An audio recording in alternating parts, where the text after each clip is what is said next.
Bonjour Corinne, depuis une centaine d'années maintenant, Disney fait rêver, sans doute parce que dans chaque histoire, les héros sont embarqués dans un univers féerique, peuplé de princes, de princesses, d'animaux qui parlent et surtout de magie. Bonjour Nicolas. Et qui dit magie, dit formule magique. Et on peut dire qu'en la matière, Disney a dépassé le simple abracadabra. Il y a eu le Walkety Pockety Walkety Walk de Merlin. L'apprentie sorcière scandait Treguna, Mecoides, Trecorum, Satisdi. Mais moi, je vais te proposer Bibidi Bobidi Boo. Ah ça c'est la marraine de Cendrillon qui la transforme pour aller au bal.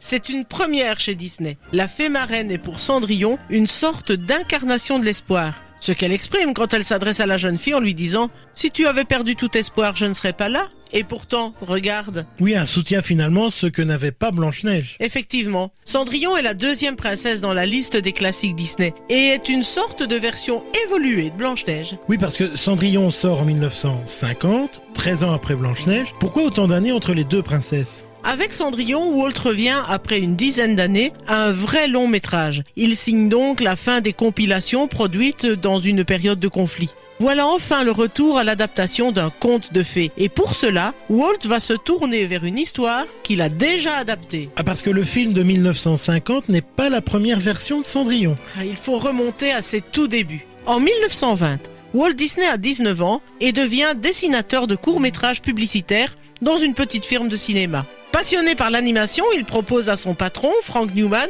un petit cartoon intitulé Newman Lothar-Graham. Très vite, c'est le succès et les Lothar-Graham s'enchaînent. C'est dans cette série qu'il propose en 1922 un court-métrage intitulé Cinderella. Une version un peu distordue et très librement adaptée.